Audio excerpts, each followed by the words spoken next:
پکڑے رہتے ہیں، اس سے جڑے رہتے ہیں، اس کو سمجھتے رہتے ہیں اور اس کے حساب سے اپنی زندگی گزارتے ہیں۔ ان دو لوگوں میں فرق دیکھیں اگر ہم، کیونکہ اس میں ہمیں آج کی بھی اپنی تصویر نظر آئے گی،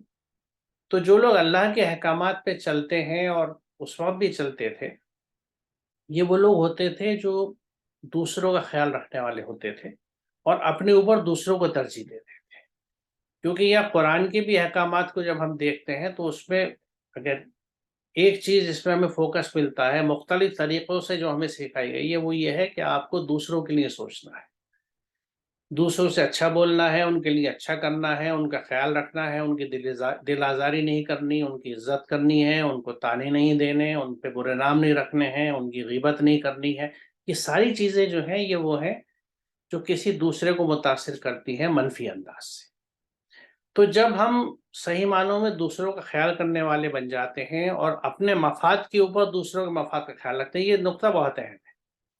کیونکہ ہماری خواہشات جو ہیں وہ ہمیں سیلفش اور سیلف سینٹرڈ بناتی ہے کہ ہم ہر چیز اپنے لیے چاہتے ہیں،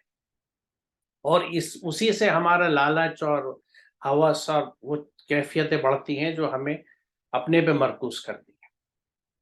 اللہ کے احکامات سے جب ہم چلتے ہیں تو ہم دوسروں کے لیے سوچتے ہیں اور اپنی قربانی دیتے ہیں، اپنے اپنے صبر کے ساتھ، اور یعنی جسے کہیے کہ کم خرچ بالا نشی جس کو آپ کہہ سکتے ہیں، کہ اپنے لیے کم چیزیں استعمال کریں، یعنی کفایت شعاری اپنے لیے اور دوسروں کی مدد۔ تو ایسی بہت سی چیزیں، تو یہ کیفیت اس زمانے کی آپ سمجھیے کہ جس میں ایک کتاب موجود تھی جس سے اکثریت ہٹ چکی تھی، لیکن کچھ لوگ اس کتاب کو پکڑے ہوئے تھے، حق کو پہچانتے تھے اور اللہ کے احکامات پہ چلتے تھے۔ ایسے لوگوں کے بیچ میں جب پیارے نبی آئے اور کتاب آئی تو انہوں نے امیڈیٹلی اس کو پہچانا، کیونکہ حق کو پہچانا، اور اس کی ایک بڑی وجہ یہ تھی کہ جیسا قرآن میں یہ بات واضح طور سے کہی ہے کہ اللہ کے یہاں سے جو ہدایت آئی ہے وہ ہمیشہ ایک آئی۔ تو جن کے پاس پرانی کتاب ہدایت کی موجود تھی وہ ایک دم نئی کتاب سے اس کی مطابقت کرتے تھے اور پاتے تھے ایک سی چیزوں کو، تو انہوں نے ہر حق کو پہچانتے تھے، کیونکہ جو حق شناس ہوتا ہے وہ حق کو پہچان لے گا۔ ہمارے ہاں قرآن کریم سے دوری ہونے کی وجہ سے حق شناسی سے بھی دوری ہوئی ہے، اور اس کی وجہ یہ ہے کہ جس طرح میں نے ابھی عرض کیا کہ جب لوگ اللہ کے احکامات سے دور ہٹ جاتے ہیں تو ان کے ہاں جو اور چیزیں گڑبڑ ہو جاتی ہیں، جس میں ان کے رسم و رواج یا بڑوں کی باتیں یا جو بھی رہی ہوں، تو اس سے جو چیز وجود میں آتی ہے جس کو اسلام یا اللہ کے احکامات پہ مشتمل دین کہا جاتا ہے، اور جو سینہ بسینہ ایک نسل سے دوسری نسل میں چلتی ہے، تو ایسے لوگ حق شناسی میں کمزور ہو جاتے ہیں، کیونکہ حق سے براہ راست ان کا تعلق نہیں ہوتا۔ ایسے لوگوں کے سامنے حق آتا ہے تو ان کو پہچاننے میں دیر لگتی ہے، اور کبھی کبھی اسے ریزسٹ بھی کرتے ہیں کہ نہیں جو ہم کر رہے ہیں یہ ٹھیک ہے۔ جو کفار مکہ کی حالت تھی رسول اللہ کے زمانے میں کہ ہمارے تو آبا اجداد جو کرتے تھے ہم تو وہی کریں گے، وہاں اس میں یہ تعصب بھی تھا کہ نبوت یہاں کیوں گئی، یہ کتاب ہماری یہاں کیوں نہیں آئی، بہت ساری چیزیں تھیں۔ تو یہ جو کیفیت ہے لوگوں کی کہ جو یعنی اہل کتاب میں سے بھی کچھ لوگ ایسے تھے یقیناً جو حق کو جانتے تھے، اور وہ ان کے جو احکامات تھے جو ان کی کتاب میں موجود تھے ان کو پکڑے ہوئے تھے، وہ تبدیلیوں کے ساتھ اپنے آپ کو انہیں تبدیل نہیں کیا تھا، اور اللہ کی کتاب سے ہٹ کے دوسری طرف نہیں گئے تھے، دیگر چیزوں کے اتباع میں نہیں گئے تھے، دیگر ولیوں کے اتباع میں نہیں گئے تھے۔ ایسے ہی لوگوں کا ذکر جو ہے میں ایک آیت اور یہاں شیئر کروں گا، کیونکہ اس میں ایک اور چیز کی وضاحت ہوتی ہے کہ جیسے یہاں کہا گیا تھا کہ یہ لوگ اللہ کے آگے سرنگو رہتے ہیں، یعنی اللہ کے یعنی خوف یا احترام یا اس کی بندگی کے جذبے کے تحت اللہ کے احکامات سے جڑے رہتے ہیں۔ یہاں یہ بات جو آل عمران میں پیچھے 113 میں ہم نے کری تھی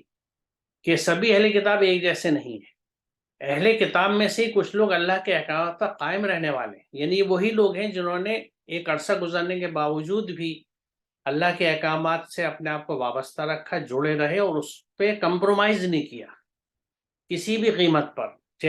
جو بھی ان کو خوف ہو، قیمت ہو، ٹیمپٹیشن دیے گئے ہوں، اس پہ قائم رہے، جو رات کے حصوں میں اللہ کی آیات کی تلاوت کرتے ہیں اور سجدوں میں رہتے ہیں۔ یہاں دیکھیے جو اللہ کی آیت کے تعلق سے آیا ہے وہ لفظ تلاوت استعمال ہوا ہے۔ تلاوت کے مفہوم میں یہ جو تے لام واو کا مادہ ہے، اس میں پڑھنا سمجھنے اور عمل کرنے کے واسطے، یہ پہلو شامل ہے۔ تو یہ وہ لوگ ہیں جو اللہ کے احکامات کو پڑھتے ہیں، سمجھتے ہیں اور اس کے حساب سے اپنے زندگی کے راستوں کو طے کرتے ہیں۔ تو گویا رات میں یہ وہ چیزیں پڑھتے ہیں، اللہ کے احکامات پڑھتے ہیں، اور دن کے اپنے کاموں کو تعین جو ہے، اس کی پلاننگ جو ہے اللہ کے احکامات کی روشنی میں کرتے ہیں۔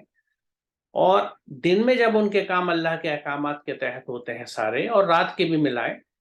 تو گویا وہ اللہ کے احکامات کے تحت ہمیشہ جھکے رہتے ہیں، تابع رہتے ہیں، ان کی اتباع کرتے ہیں۔ تو یہ ان کی سجدوں کی کیفیت ہے کہ اور سجدوں میں رہتے ہیں، وَهُمْ يَسْجُدُونَ۔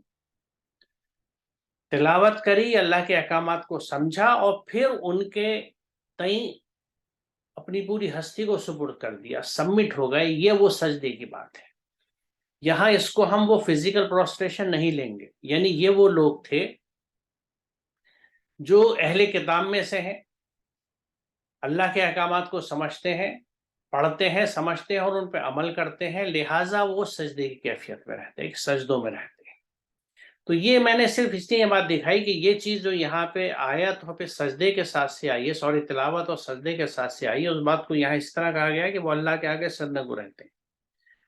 اور کسی اسٹیج پہ بھی کمپرومائز نہیں کرتے۔ دیکھیے اللہ کی آیات کے بدلے معمولی قیمت نہیں لے لیتے کہ لا یشترون بآیات اللہ ثمنا قلیلا، یہ ثمنا قلیلا معمولی قیمت کی جو بات ہے، اس کو ہمیشہ ہم یعنی مال کے تعلق سے ہی نہیں دیکھیں گے،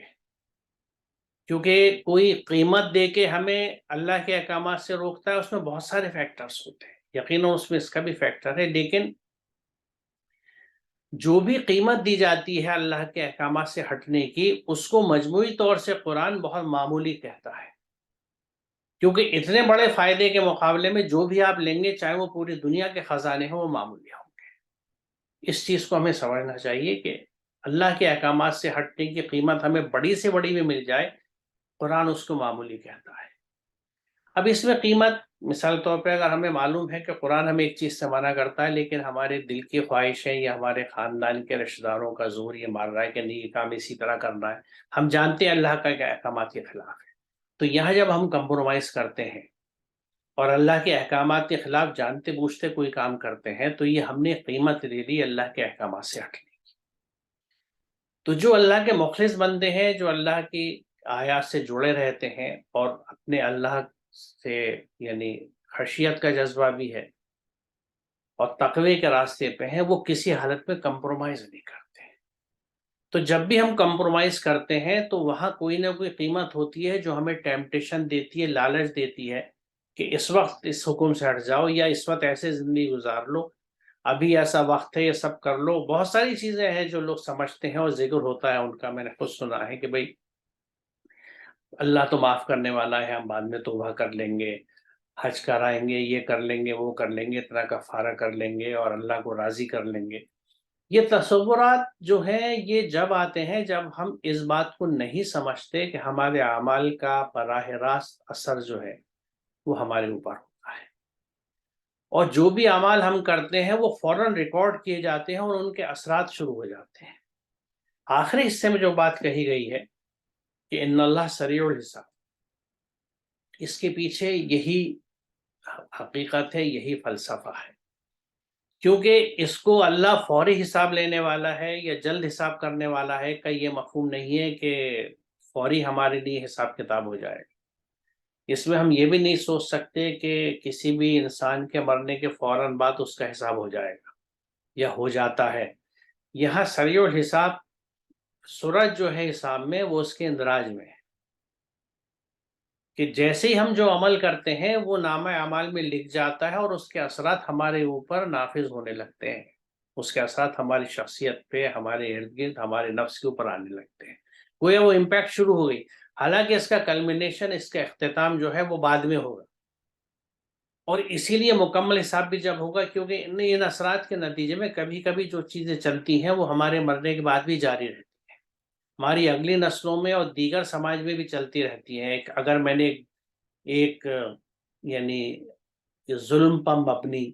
یا اللہ کے احکامات سے ہٹ کے کسی چیز کی بنیاد ڈالی، کسی طریقے کی، کسی چلن کی، تو وہ جب تک قائم رہے گی اس کے اثرات جو ہوں گے، اس کے جو نقصانات ہوں گے، ان میں میرا حصہ بھی رہے گا کیونکہ میں نے کیا تھا. تو ہمارے مرنے کے بعد بھی یہ چیزیں جو ہے ہمارے نام عمل کا حصہ بنتی رہتی ہیں. اس لیے جب قیامت ہوگی، دنیا ختم ہو جائے گی، اس وقت ہم چیزوں کا کیلکولیشن ہوگا، حساب اس وقت ہوگا. لیکن اندراج فوری ہے اور وہ جاری رہتا ہے، فوری ہو کے وہیں ختم نہیں ہو جاتا جب تک وہ اثرات ہوتے ہیں وہ سمجھ. تو یہ وضاحت میں اس وجہ سے کر رہا ہوں کہ سریع الحساب سے کہیں یہ غلط فہمی نہ ہو جائے، کیونکہ کہیں کہیں یہ بات بھی سننے میں آتی ہے کہ انسان کا جو حساب ہے وہ فوراً مرتی ہو جائے گا، قبر میں ہو جائے گا یا کہاں ہو جائے گا. یہ بات واضح ہے کہ حساب کا دن وہی ہے جو قیامت کا دن ہے، اور اسی میں نامہ اعمال جو ہے وہ ہمارے سامنے آئے گا، اور اس میں ہم دیکھ سکیں گے خود اپنی آنکھوں سے، اور خود ہم حساب کریں گے. قرآن یہی کہتا ہے کہ تم خود حساب کر لو، تم خود دیکھ لو تم کیا کرتے رہے ہو. اور آج کے زمانے میں آج کی ٹیکنالوجی یہ چیز ہمیں کلیئر کر دیتی ہے، کیونکہ کس طرح سے ہم اگر گھر میں چاہیں کلوز سرکٹ ٹیلی ویژن لگائیں، کیمرے لگائیں اس میں آپ دیکھ سکتے ہیں، ریکارڈنگ دیکھ سکتے ہیں کہاں پہ کیا ہوا تھا. یہ بہت ارلی سٹیج کا ہمارا ٹیکنالوجیکل ڈیولپمنٹ ہے. جب یہ آگے چلتا ہے یا آگے تک چلے گا، اور اس عالم کا کیا ہوگا جس کے پاس یہ سارے علم ہے اور ہمیں بہت تھوڑا سا علم ملا ہے. تو یہ بات آج کے زمانے میں سمجھنی بہت آسان ہے کہ کس طرح سے ہر چیز ہمارے سامنے رکھ دی جائے گی کہ ہم اپنا فیصلہ خود کر لیں. تو یہاں جیسا آپ نے فرمایا، ہمیں لوگوں کو لے کے کسی بھی طرح کا تعصب یا باعث نہیں کرنا چاہیے کہ یہ چونکہ ہمارے فیت کے لوگ نہیں ہیں اس لیے یہ تو طے بات ہے کہ یہ جہنمی ہیں یا گناہ گار ہیں، یا جیسے ہم سو کالڈ کہتے ہیں غیر مسلم ہیں. کیونکہ مسلم تو وہ ہے جو اللہ کے احکامات کی اطاعت کر رہا ہے. اب کون شخص کس وقت کن احکامات کی اطاعت کر رہا ہے تو اللہ ہی جانتا ہے یا وہ جانتا ہے. تو ایک تو ہمیں ججمنٹل نہیں ہونا چاہیے، اور دوسرے یہاں یہ بھی ہدایت لینی چاہیے کہ اللہ پہ ایمان رکھنے کے ساتھ ساتھ اس کے احکامات پہ عمل کرنا، یعنی تقوی کا راستہ اختیار کرنا، اور کسی بھی حالت میں کمپرومائز نہیں کرنا ہے. کہ جہاں ہم کمپرومائز کرتے ہیں وہی اللہ کی آیات کو بیچ کے قیمت لینا ہے. انہیں اللہ کی آیات کو بیچ کے قیمت لینے سے یعنی صرف خاص مقصد یہ نہیں ہے کہ آپ نے اللہ کے احکامات کے خلاف کسی سے کوئی فتویٰ یا ڈگری لے لی کچھ قیمت دے کے یا اسے کچھ فائدہ دے کے، بات صرف وہیں تک محدود نہیں ہے. وہ بھی اس میں شامل ہے لیکن صرف وہیں تک محدود نہیں. جہاں کہیں بھی کمپرومائز ہوتا ہے فار واٹ ایور ریزن، وہ کمپرومائز جو ہے وہ سیلنگ آؤٹ ہے. کہ اللہ کے احکامات کو ہم نے ایک طرف ڈال کے اس کو پیچھے رکھ کے